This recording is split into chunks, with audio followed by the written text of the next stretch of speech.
saha viryam karvavahai tejasvinavadhitamastu ma vidvisavahai. Om Shanti Shanti Shanti. May He protect us. May He sustain us. May we grow in strength together. May our study together be fruitful. May we not hate one another. Om peace, peace,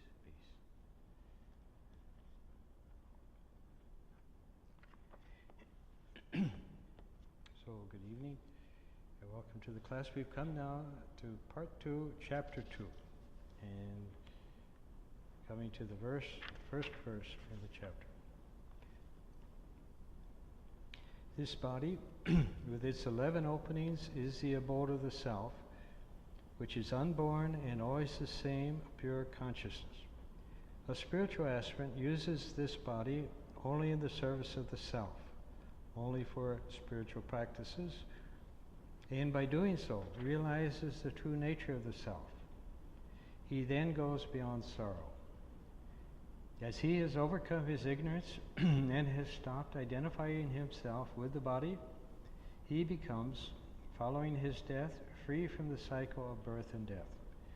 This is that self that Nachiketa was asking about. So, the Upanishad describes the body as a city. The city has to have some gates for entering and leaving, and the body also has such gates. It has, in fact, 11 gates: the 2 eyes, the 2 ears, the 2 nostrils, the mouth, the navel, the 2 lower organs, and the orifice at the crown of the head, through which a yogin leaves his body. There's always someone who controls the city, and in the case of the body, the self is the supreme authority. It controls everything the body does. This self is, in fact, the cosmic self, Brahman. This is why it is without birth and also without death. It is pure consciousness and never suffers any change in its character. But the individual self, the jiva, is ignorant, and because of its ignorance, it thinks that it is the body. It suffers if the body suffers and attributes to itself all the limitations that the body has. Similarly, it is a victim of the caprice of the mind. The individual self is truly a slave to the body and the mind. But this need not be its fate always.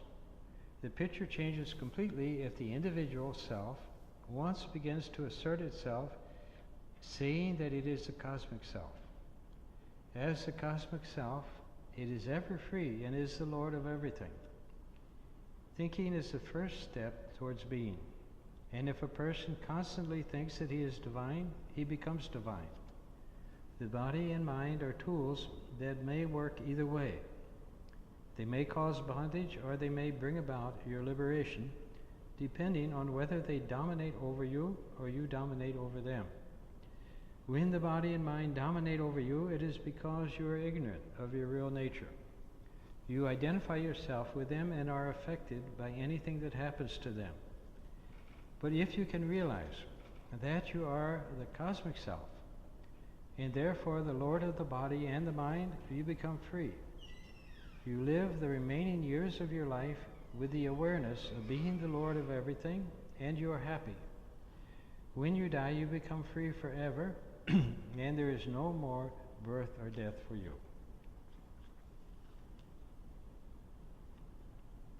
So this is the first verse of Part 2, Chapter 2.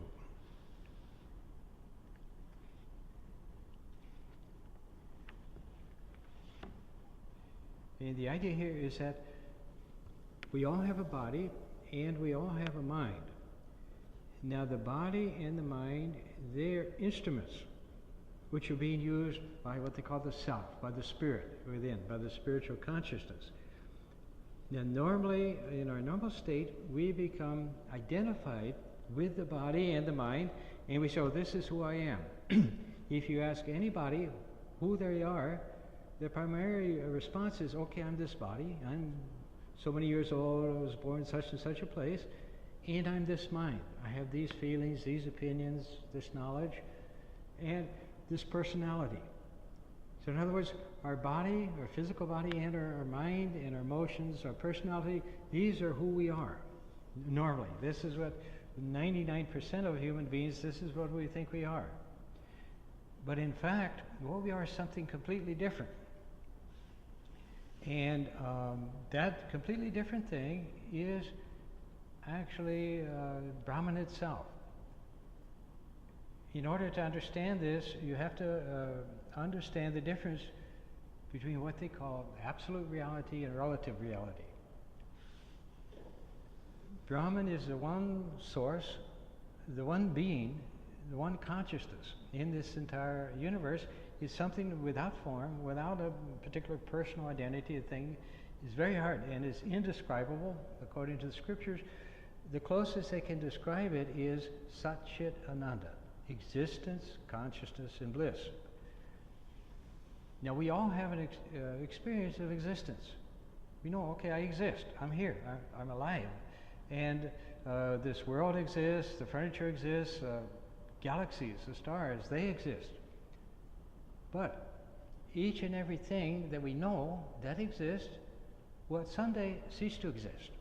Everybody will one day die. Every object, every piece of furniture, so it will one day dissolve. Even the stars and the galaxies, they may exist for billions of years, but eventually they'll dissolve. Now, at the same time, even though the most kind of obvious fact of life is that with life there will come a death, that eventually one day we're going to die, at the same time everybody has the feeling, I'm going to live forever. And it's this feeling is based upon the fact that deep down, we are immortal spirit. We can never die. There's no death for us because death will only come to a body. Now in the Gita, it says that just as a man takes off a shirt that's worn out and he puts it aside and puts on a new shirt, in the same way the soul, the spirit, it wears out one body, the body gets old, it gets kind of has served its purpose, it's not any good anymore, so it puts off that body and then it takes on a new body and can do this as often as it wants because the soul, the spirit, the self, and this is what the idea is that when we speak of self, myself, that self is actually Brahman, is actually the eternal, immortal, divine being out of this universe. So this is our experience. Relative existence, the different objects, the different things in the universe that come, they're like waves in the ocean. But underlying the wave is the ocean itself, is the water itself. And that will never cease to exist. Waves come and go, but the ocean always remains. Now also, we have an experience of consciousness. We have the sense, okay, I'm conscious. I'm awake, I'm aware of what's going on, I'm alert, and so I'm conscious. But again, our experience of consciousness is human consciousness. In other words, I'm conscious because I'm conscious of being a body and I'm conscious of being a mind. When I go to sleep, then I'm not conscious at that time as an individual. And so when we say from the human standpoint that, okay, I'm conscious, I'm aware, that again is relative. It's consciousness as a human being, consciousness as a body and as a mind. But underlying that consciousness is the pure consciousness, which is the Chit, the consciousness of Brahman, of the divine. Now most of us, like I said, right now we have this, okay, I'm conscious because the body's here, and I'm aware because of that. Now when you read the books about, there's a lot of books lately about, near-death experiences. And one of the most common experiences described is that how a person is perhaps on the operating table and his heart may stop temporarily or something, But suddenly he finds himself floating up near the ceiling. And now he looks down and he sees the body lying on the operating table. He sees the doctors and everything. This has been kind of reported many, many times. Now, up to that point, that individual felt, I'm conscious because I'm this body. This is what makes me alive. This is what makes me conscious. But now suddenly, he's looking at that body, and he's seeing it, and now it's just an object, another object like a chair or something else, and he's here. The thing within him, which is saying, I'm aware, I'm conscious, I exist, that thing he suddenly discovers is something completely different than the physical body. And actually, there's no relationship to it.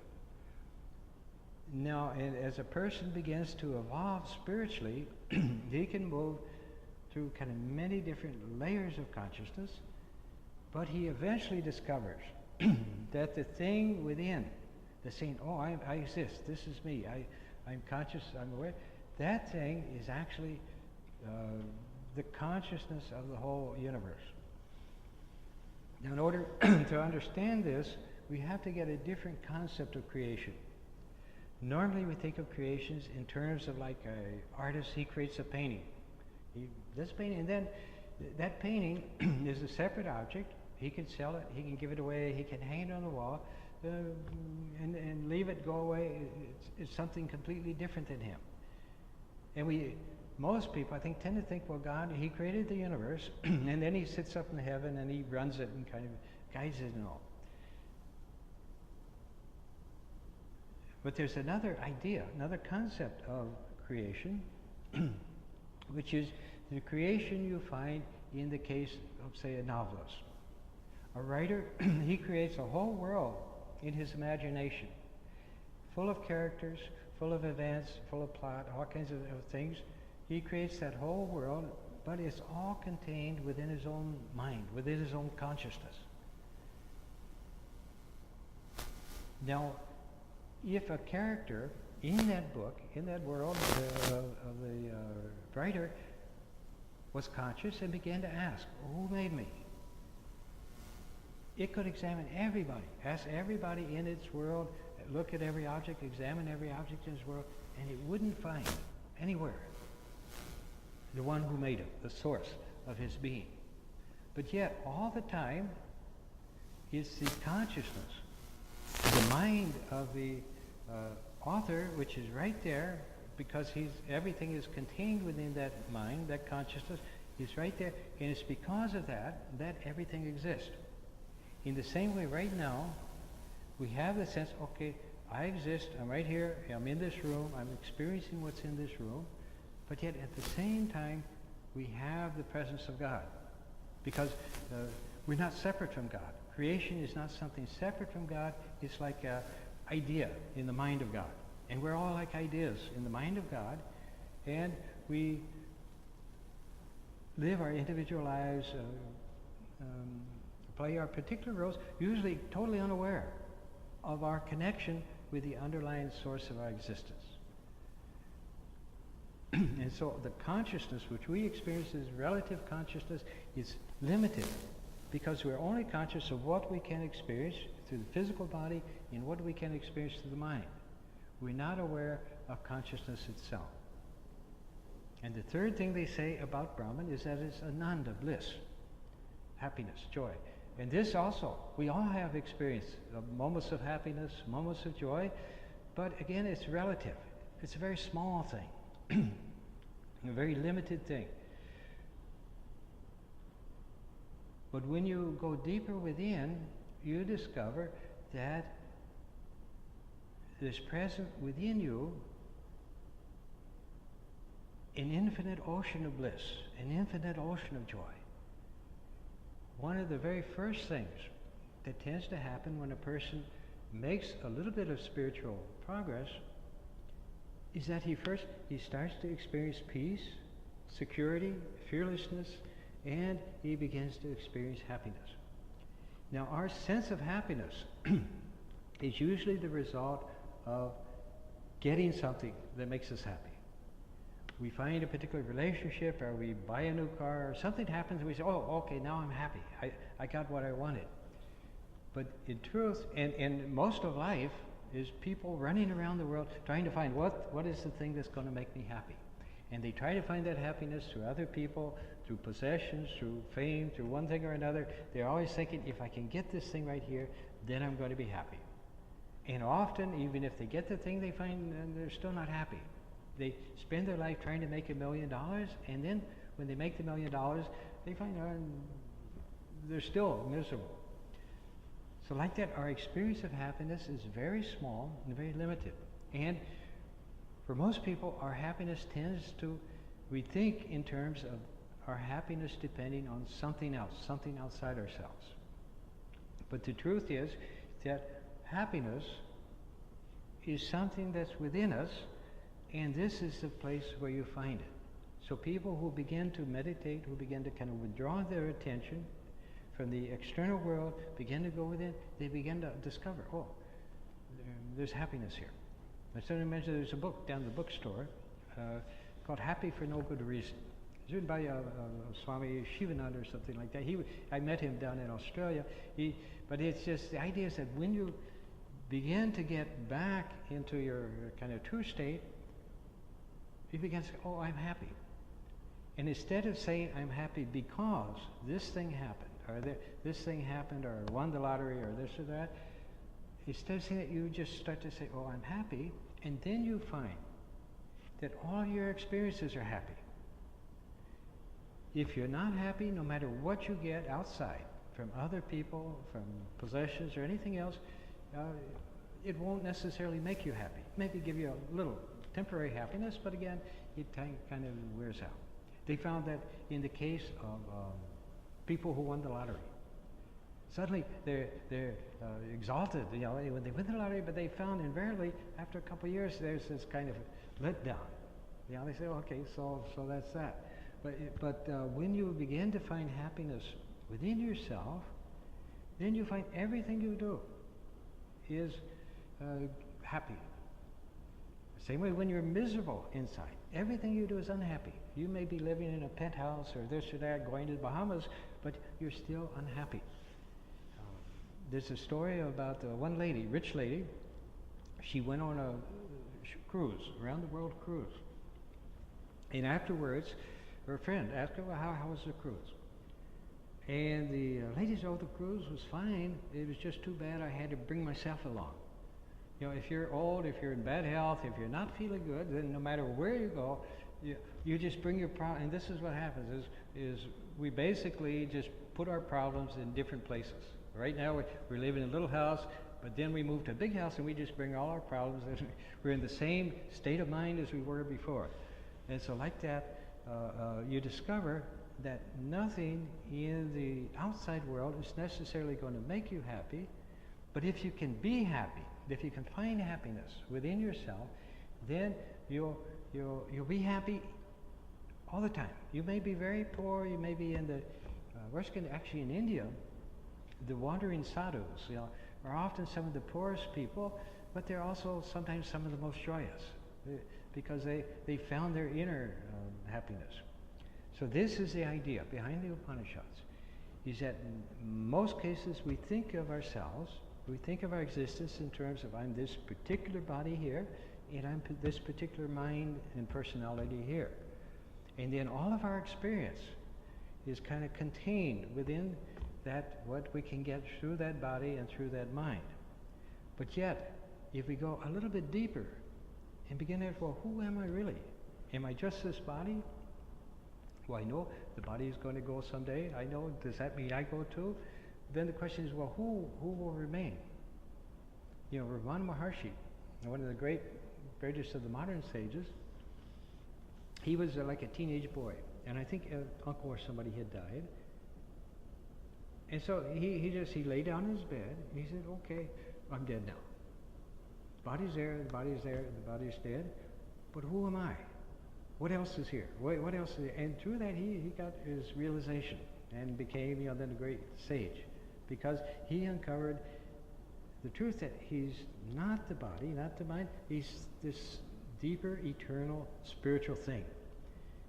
spiritual being. And so this is what we're trying to get. Normally we're in the state, it's called ajnana, ignorance, and we think and our whole experience is limited to what our life experience is. If it's good, well, then we're reasonably happy, content.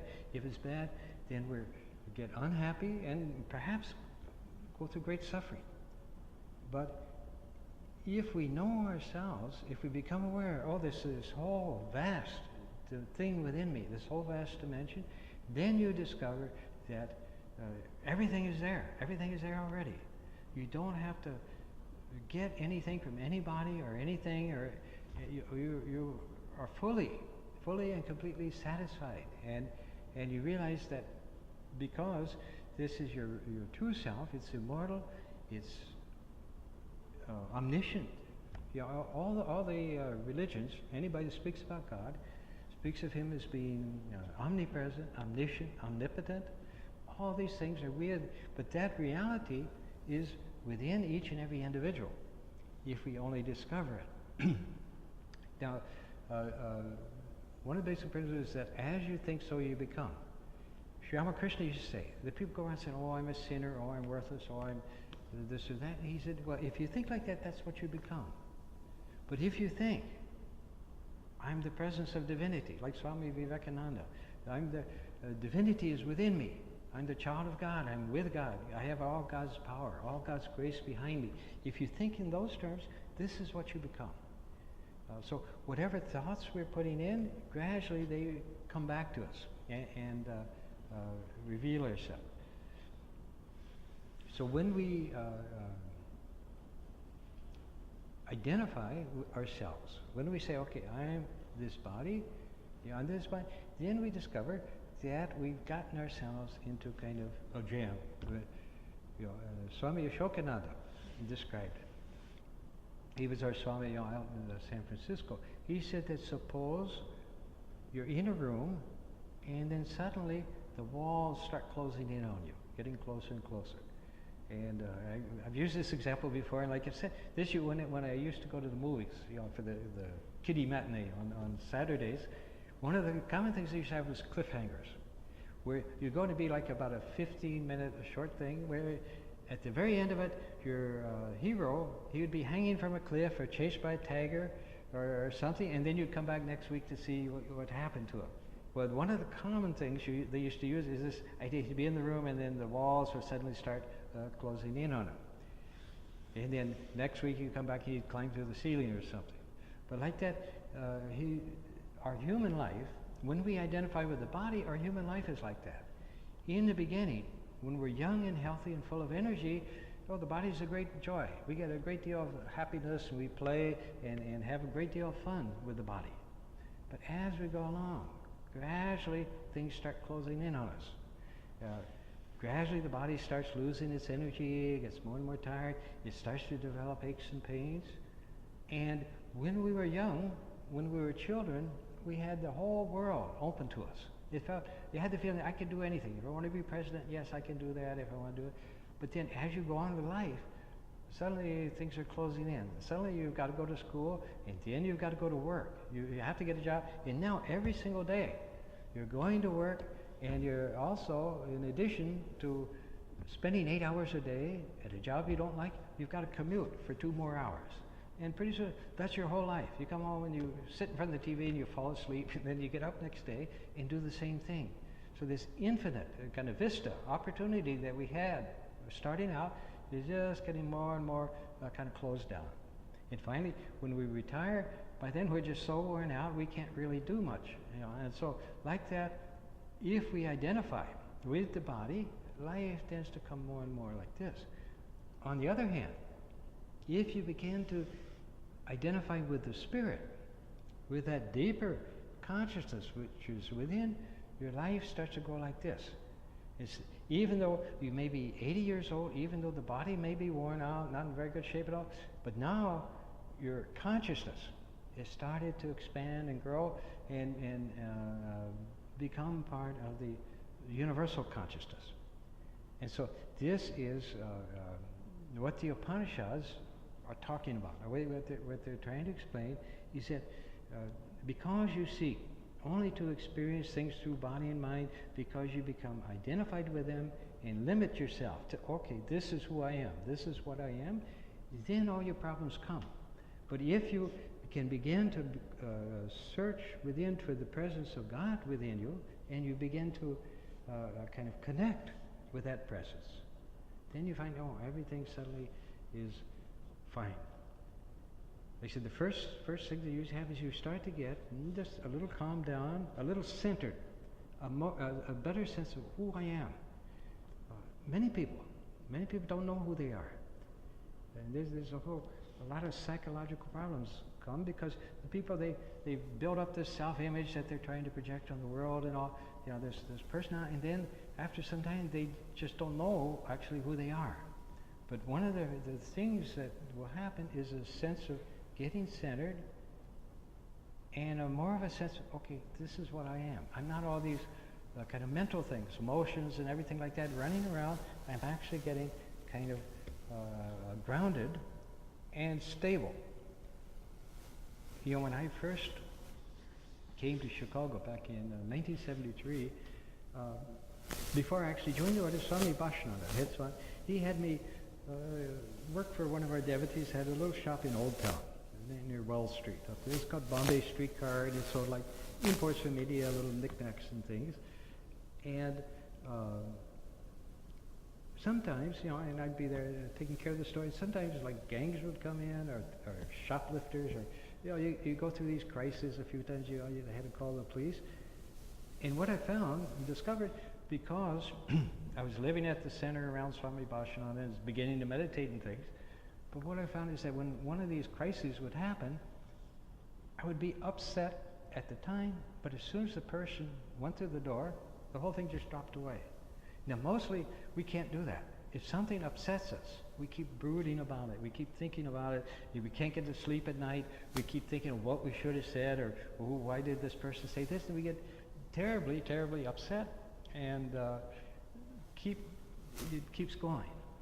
But when you start to get this balance, this center within yourself, one of the things you notice is that even if a particular kind of crisis disturbs you at the time, it drops away once it's over. Then eventually you reach a point where nothing disturbs you. For the person who has realized, who's become, at least even in a small way, aware of the fact that he's immortal spirit, for him there's nothing that can disturb him. See, in truth, what we call this world, what we call the real world, what we call our life, is just like a movie. The self, the real self, the spirit, it's watching the movie.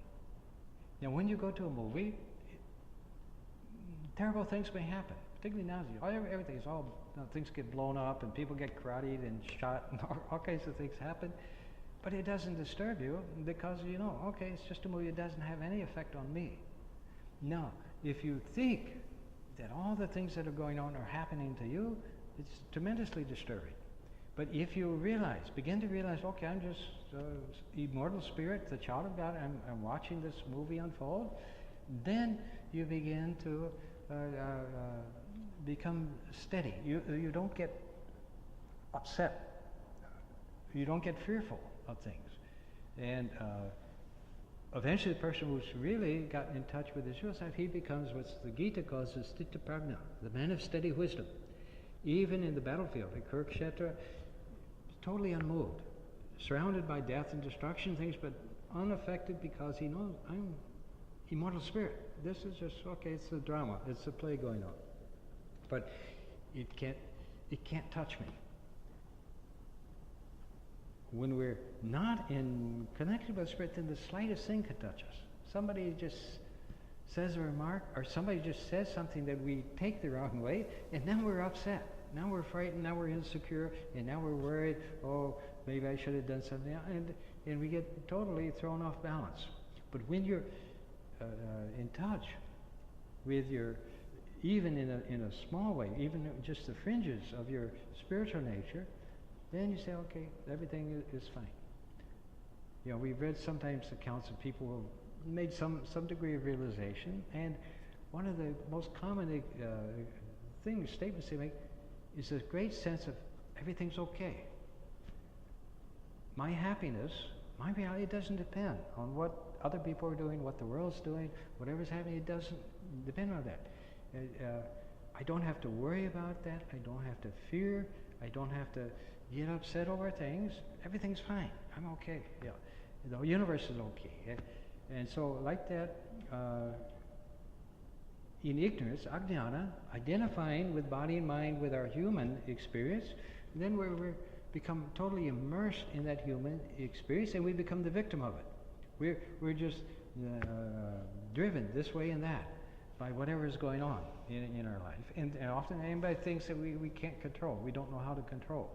But when we begin to become aware of this fact that in addition to the life I'm living, the world I'm in, the physical world, and even my mental world, there's this deeper presence there, then everything will kind of fall into place, and eventually we realize that consciousness, the consciousness, which is you've been saying, this is me, I'm conscious, I'm aware, which you've been thinking was a result of this body and your mind and so forth, that consciousness is the consciousness. It's the consciousness within everybody, it's the consciousness within, underlying the entire universe. It's the ocean. And deep down in our true self, our true state, we are the ocean. The ocean is projecting itself as a particular wave, but deep down is still the ocean. And that each and every individual has that full ocean within themselves and can become aware of it. And the whole problem, all our problems, according to Vedanta, is due to the ajnana, the ignorance. We have everything. We have everything we could possibly want, beyond what even we can imagine, but yet we're not aware of it. And you wonder how that can be. How, if I'm always in the presence of God, and I'm actually this divine spiritual being, why aren't I aware of it? Why don't I know it?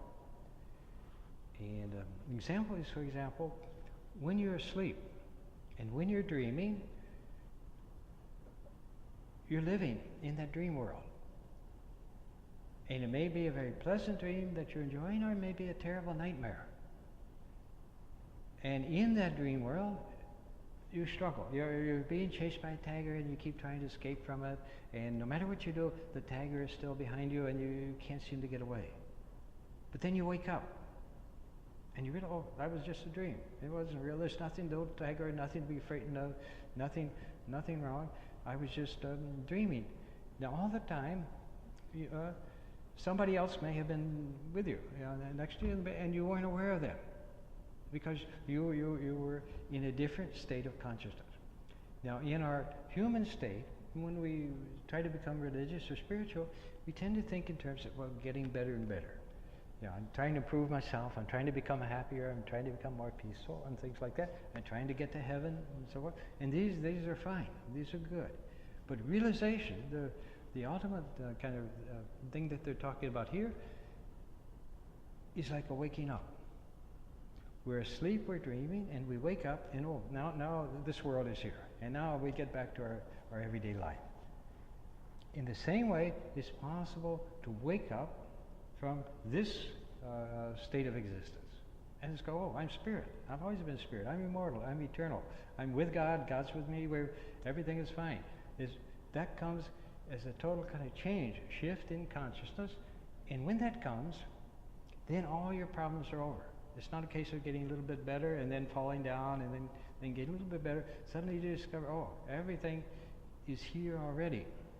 And this is what the Upanishads are kind of trying to tell people, is that as long as you're living only in your human state of existence, you're not aware of what this vast reality is.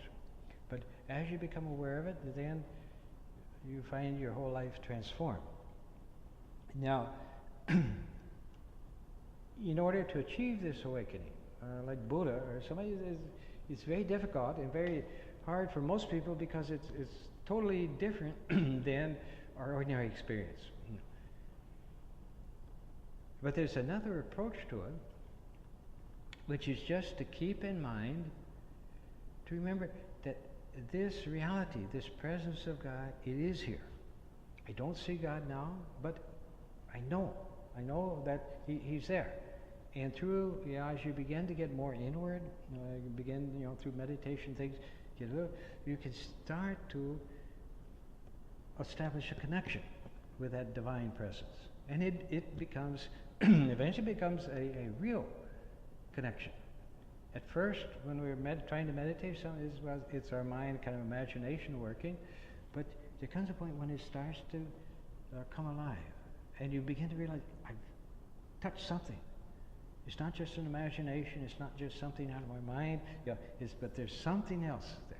And slowly, as you begin to do that slowly, more and more, that higher reality begins to become a part of your consciousness. And this is a goal. This is the saints in all the religions, the mystics in all religions. This is what they've done.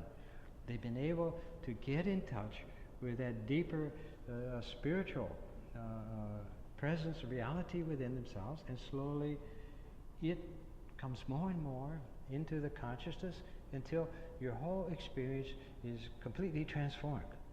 And so, this is more the path of bhakti. But the important thing in bhakti, though, is to realize that what you seek, the God you worship, the God you love, the God you seek, it's something you find within. You won't find it outside. You won't find it in Walmarts or up in heaven or off in a planet somewhere. It's something that you find eventually within your own inner consciousness. And then, as you do this, it gradually unfolds and God becomes not just an idea or an abstract term, it becomes your actual experience. And this is the whole purpose of religion, is to reach that point where God is the reality for us. Swami Varadananda, in his book Meditation and Spiritual Life, he said that in the beginning, when a person first starts doing, practicing spiritual practices and things, doing sadhana, he said in the beginning that this world is very concrete and real, and God is something vague and abstract, like a dream. It's just kind of an idea. We know there's probably something there, but we don't have any idea, any sense of it, and so it's just vague and abstract. But he said there comes a point in a person's kind of spiritual life when he's thinking more about God than he is about the world, and then suddenly it's like he crosses over a threshold. And now God and Spirit, they're the reality. They're the real world. And he said, then this physical world, material world, it becomes vague and unreal, unsubstantial, like a dream. And so this is what ultimately we're trying to do, is to make the transition from being purely in the world, purely physical, purely material beings, to actually experiencing that we're spirit and that we're with God. And when that's done, then you've kind of attained the goal. Now in Hinduism, as you know, they believe in reincarnation. You come back many times, many lives. Each life is like a day in school. You come to school one day, you have a lesson. Next day you come back, you learn a little higher lesson, and so, and then you go from one grade to another, and like that. And like that, all the souls, jivas, what they call it, jivas are the individual souls, our sense of individual identity. We're like that. We're going through all kinds of different lives, all kinds of different experiences. Slowly, though, we're beginning to kind of evolve and grow and develop spiritually. But the ultimate goal in Hinduism, particularly in Vedanta, is not to get to heaven. Because they believe, yes, there's heavens there, but they're temporary.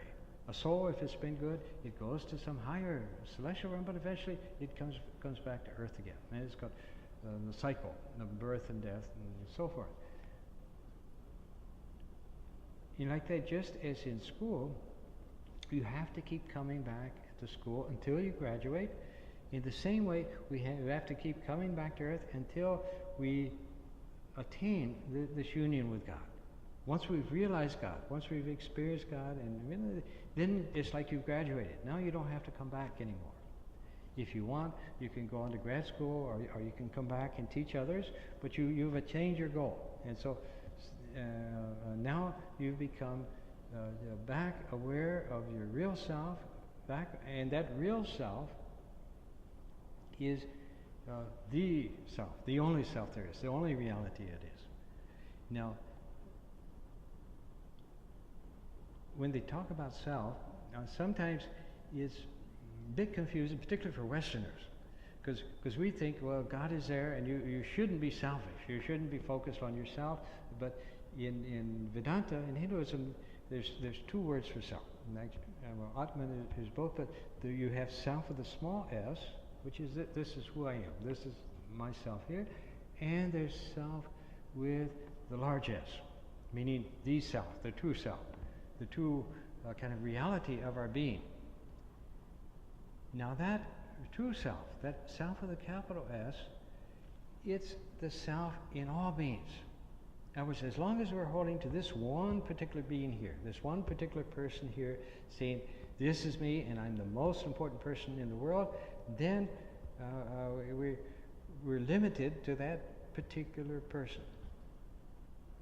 But when you are able to kind of let go of that person, begin to reconnect with the reality of yourself, then you discover that yourself is the self within everybody. Everybody is equally yours. And then this particular body, this particular form, it becomes unimportant, secondary.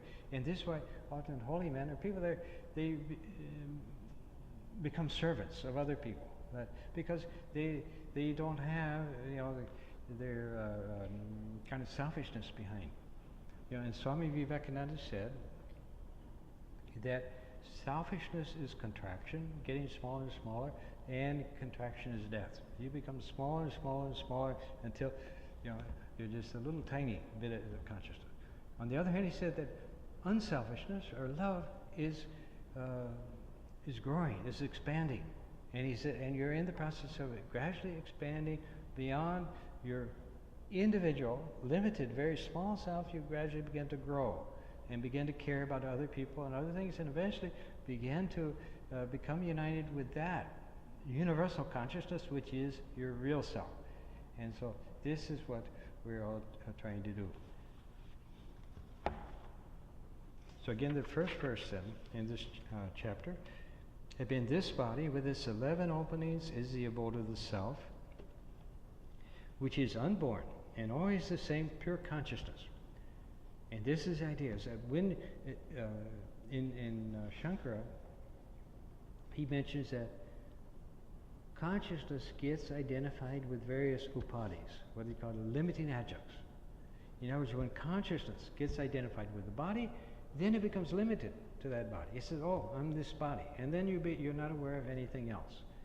And so like that, the self, which is unborn and is always the same pure consciousness, not identified as I'm this particular individual, this particular ego, this or that, but realize the consciousness. Then a spiritual aspirant, he uses this body as an instrument, as a tool. Like I said, the body and the mind, they are not bad things. They're both very useful instruments through which we can experience this world. We can be in the world, we can play a role here, and so forth, but they're not us. And this is the problem, is that normally the body and the mind are in control. Our feelings, our emotions, our desires, all these things are what are in control, and we're just drug along kind of with it. But the real self is the pure consciousness using a body and mind as instruments.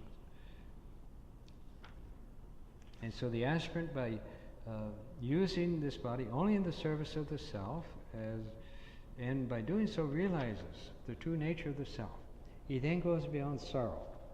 As he has overcome his ignorance and has stopped identifying himself with the body, he becomes, following his death, free from the cycle of birth and death. And this is truly that self that Nachiketa was asking about.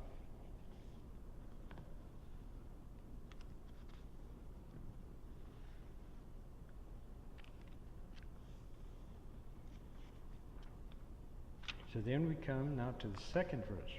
It says, this self is everywhere, It is the sun in heaven, and it is the Vastu because it supports everything and is the air in the space between the earth and heaven. It is the Hota because it is fire in the sacrifices. It is the fire in the altar, Vedi, or it is the fire that has the whole earth as its altar. It is a Brahmin guest, or it is Somarasa, or Soma juice in a pitcher. It is in human beings, in all good things, and in space. It is in water as fish and other aquatic animals, and it grows as paddy, wheat, and other plants on the surface of the earth. It is Ritaja because it is the items used in sacrifices, Rita. Coming down from the mountains, it is the streams and rivers. This self is the biggest of all things and is the self in all. So then the commentary says that as truth, the self is within all beings, but it is also outside. It is everywhere. It is in small things as well as big things. It is the essence of everything and is both the cause and the effect. It is the warp and woof of the whole universe, and the universe exists because of it. It is variously known as the law, the truth, or the self. So this self, self with a capital S, it says is everywhere and in everything. It is within ourselves, has our own inner consciousness, and this is where we experience this gradually growing relationship with the divine, this awareness of the divine within us. We experience, first of all, we experience as kind of our experience, our individual experience. The highest, ultimate experience, the total Brahma-gyana, or knowledge of Brahman, the person goes beyond all the kind of individuality and realizes that the consciousness is a consciousness in all beings. Now earlier we used the example of the author who creates this whole world full of characters, and all the characters are contained within the consciousness of the author. In the same way, Hiranyagarbha, what they call the cosmic mind, it has created this whole universe, and it's the whole universe, all the individual is contained within that cosmic mind and pervaded by it. Now, one little idea in that mind is us, is our personal self. But yet underlying that idea, that particular idea, that personal self, is the consciousness of the Creator, the consciousness of the Divine, which pervades everything. You know, as an individual, our consciousness is this particular body, this particular mind. Consciousness itself, however, is within everything. It's sustaining everything. And even the little amoebas, everything else, has consciousness there as its source. And so this is what we're trying to kind of reconnect with that consciousness. Another thing that happens fairly soon within, as a person starts to become a little more spiritual, a little connect a little bit with the spirit, is that all the sense of loneliness, of being cut off, of being isolated, which has become so common in modern life, in the present day. Older times, people lived like in small towns, and they knew kind of everybody. They had neighbors, and things were just relaxed and friendly and connected more. And this is one thing in India. One thing you should know is that they have a kind of strong families. All the families there, they're all kind of connected. I remember once I went to a village. It was near Dramati in Bengal, where they have like rice fields and things. And this village is way back. Weren't even any roads or anything. They went to this village, and so we went to the village, and they sat us on a porch, and so they gave us tea and things like that, and the whole village turned out to see us. With this entire village, about 150 people, it was like one family. It was just all cousins and nephews and aunts and everything else, and great aunts. But when you're in that kind of secure family life, then it gives you some sense of not being isolated, not being alone. On the other hand, in America,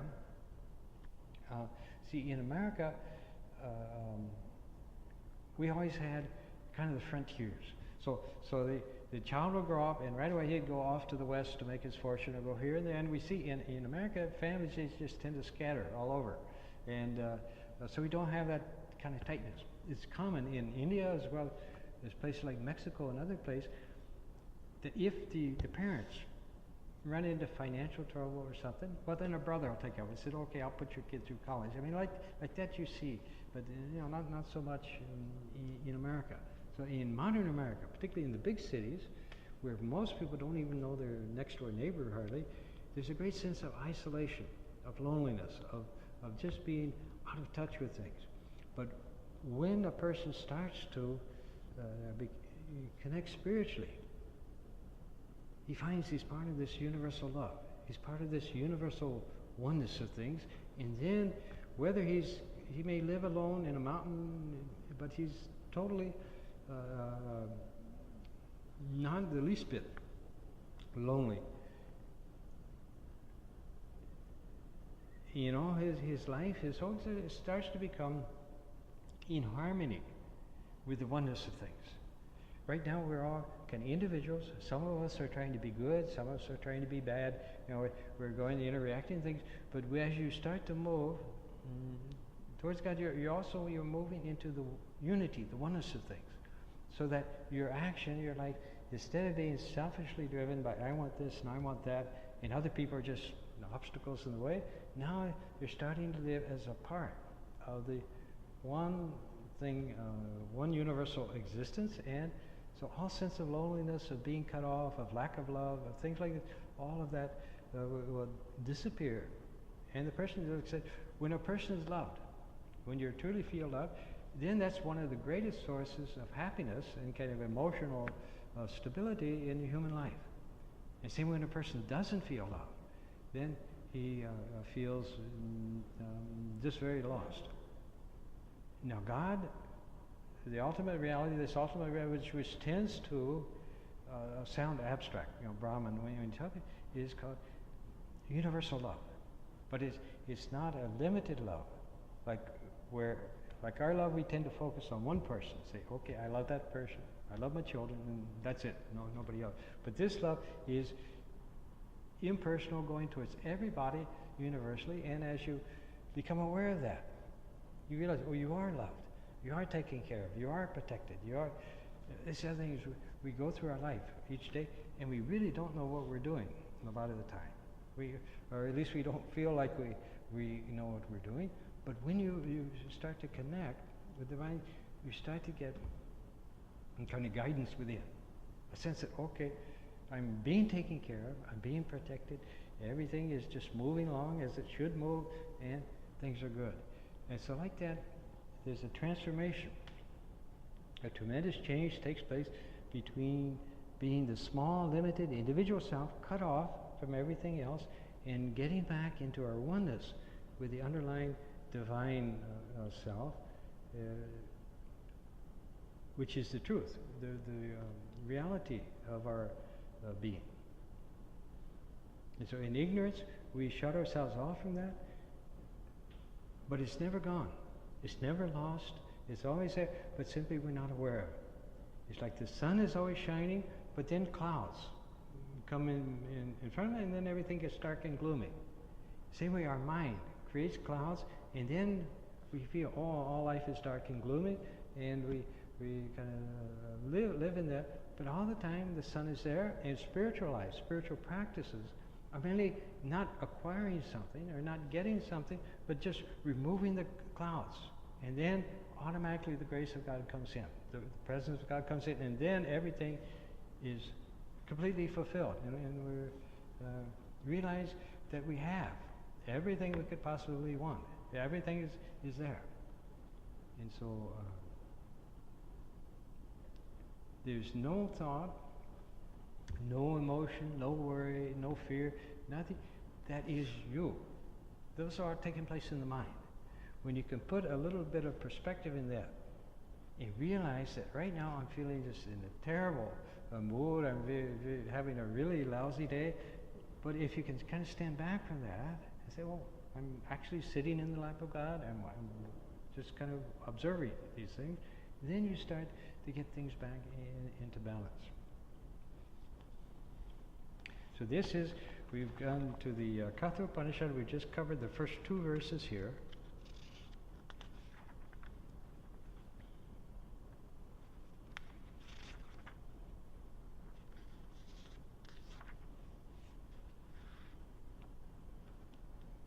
So any questions where we go? Okay. Then see this Saturday or tomorrow, Swami Varadananda, he's going to give a talk over at Hindu Temple at 11:30 on India, the eternal India, about Indian history and culture and religion. He, his regular series he does usually every first Saturday. So that will be tomorrow. And then we have our regular classes on Tuesdays, and on Sunday he will give the talk on Swami Vivekananda, because every Sunday in September we have different talks on Swami Vivekananda. Swami Ishamananda will do the talk tomorrow, but then on the next Sunday it'll be Pravashika Sevaprana. She'll be the first nun we've had. She was coming from Hollywood, so she'll do a talk there. That weekend, the Bengali Association is having a big program that we'll all be participating in on the 14th and 15th. And then each week after that, different swamis come in and we'll do talks relating to Swami Vivekananda. On October 5th, we're having a fundraiser, raising dinner here with Swami Shantarupananda from Portland. And then October 6th, we're going to have a program with the University of Chicago in Rockefeller Chapel on Swami Vivekananda, because this is Swami Vivekananda's 150th birth anniversary. So there's a whole big celebrations going on. The biggest celebration, though, is going to be in November, when we're having a program called Chicago Calling. It will be, the main programs will be on the 9th and 10th at the Hilton in Chicago, downtown Chicago. We're going to have over 50 monks and nuns of the Ramakrishna order, as well as devotees coming from all over the world. We expect about 1,500 people, so it's going to be a very big function. And there's information about all these things done, but slowly all this time will be going on. Om Asato Ma Sadgamaya Tamaso Ma Jyotirgamaya Mrityurma Amritam Gamaya. Om Shanti Shanti Shanti. O Lord, lead us from the unreal to the real. Lead us from darkness to light, and lead us from death to immortality. Om peace, peace,